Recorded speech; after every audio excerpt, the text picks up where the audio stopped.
जानते हैं कि मैटर बहुत सारे एटम से बना है, लेकिन एटम्स दिखते कैसे होंगे? क्या आप ये इमेजिन कर सकते हो? वो ऐसे या शायद ऐसे दिखते होंगे। किसी ऐसी चीज का शेप या स्ट्रक्चर इमेजिन करना बहुत ही डिफिकल्ट है जिसे हमने कभी देखा ही नहीं हो।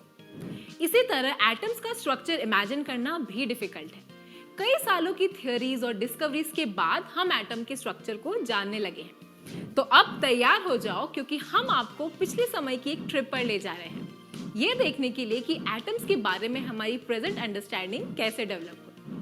महर्षि कनाद ने 6th सेंचुरी बीसी में एक ऐसे छोटे इंडिविजुअल पार्टिकल का आइडिया दिया जिसे मैटर बनना होता है। उन्होंने इसे परमाणु नाम दिया। उनके अकॉर्डिंग परमाणु फ्री स्टेट में एग्जिस्ट नहीं करते, बल्कि वो बाकी परमाणु के साथ मिलकर एक बड़ा पार्टिकल बनाते हैं जिसे अणु बोला गया।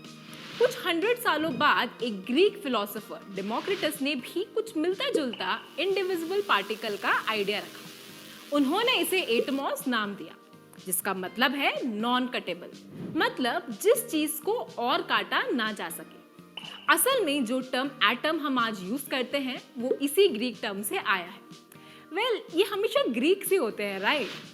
तो इसके बाद आए एरिस्टोटल, एक और ग्रीक और एंशिएंट हिस्ट्री के सबसे बड़े जीनियस। उन्होंने डेमोक्रिटस की एटम थ्योरी को गलत बताया और सजेस्ट किया कि मैटर पार्टिकल से नहीं बना होता। उनका मानना यह था कि अलग-अलग सब्सटेंसेस 5 एलिमेंट्स को मिलकर बने हैं। वो 5 एलिमेंट्स हैं फायर, एयर, अर्थ, वाटर और ईथर। एरिस्टोटल, डेमोक्रिटस और कनाद तीनों ही फिलोसोफर थे जिनके आइडियाज कोई एक्सपेरिमेंटल ऑब्जर्वेशन पर बेस्ड नहीं थे। जैसे जैसे टाइम गुजरा, फिलॉसफी की जगह एक्सपेरिमेंटेशन शुरू हुआ। साइंटिस्ट ने अलग अलग मटेरियल्स के साथ एक्सपेरिमेंट्स करना शुरू किया, ये समझने के लिए कि मैटर एक्चुअली में किससे बना होता है। और 19th सेंचुरी में डाल्टन ने हमें सबसे पहली एटॉमिक थ्योरी दी, जो गैसेस पर किए गए एक्सपेरिमेंट्स पर बेस्ड थी। इस थ्योरी में उन्होंने प्रपोज किया कि सारे मैटर छोटे छोटे इंडिविजुअल पार्टिकल से बने हैं, जिन्हें उन्होंने एटम नाम दिया। वो उन्हें सॉलिड बॉल्स की तरह इमेजिन कर रहे थे। आप ये पहले से ही सीख चुके हैं कि कैसे डाल्टन की theory law of conservation of mass और law of constant proportion explain करने में सक्सेसफुल है। लेकिन ये एक चीज नहीं बता सकी कि कैसे एक एटम इलेक्ट्रिकली चार्ज होते हैं। इलेक्ट्रिकली चार्ज, अब ये क्या है? एक स्केल को किसी विलन कपड़े के साथ रब करो और फिर उसे पेपर के छोटे छोटे टुकड़ों के पास लेके जाओ। आप देखोगे कि वो टुकड़े स्केल की तरफ अट्रैक्ट होंगे। अगर आप विलन कपड़े लंबे टाइम के लिए पहनेंगे तो जब आप किसी चीज को छुएंगे आपको अचानक एक शॉक महसूस होगा। ये सभी एग्जाम्पल्स दिखाते हैं कि कैसे न्यूट्रल ऑब्जेक्ट्स इलेक्ट्रिकली चार्ज होते हैं। साइंटिस्ट्स को पता था कि मैटर और एटम्स, जिनसे मैटर बना है, दोनों ही न्यूट्रल हैं।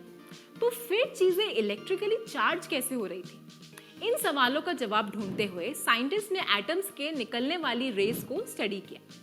इसी के दौरान उन्होंने नेगेटिवली और पॉजिटिवली चार्ज रेस डिस्कवर की। उन्होंने इन रेस को वेव्स की तरह इमेजिन किया, जो कि किसी अननोन मटेरियल ईथर में ट्रैवल करती है। उन्हें नहीं पता था कि ये रेस किस चीज से बनी है। लकीली थॉमसन ने जल्दी ही एक बड़ी डिस्कवरी की। उन्हें ये पता चला कि नेगेटिवली चार्ज रेस एक्चुअल में नेगेटिवली चार्ज्ड पार्टिकल्स की एक स्ट्रीम है। इन पार्टिकल्स को स्टोनी ने इलेक्ट्रॉन्स नाम दिया। ये देखा गया कि इलेक्ट्रॉन साइज में एटम से भी छोटे थे और इन्हीं की वजह से ऑब्जेक्ट्स इलेक्ट्रिकली चार्ज हो रहे थे।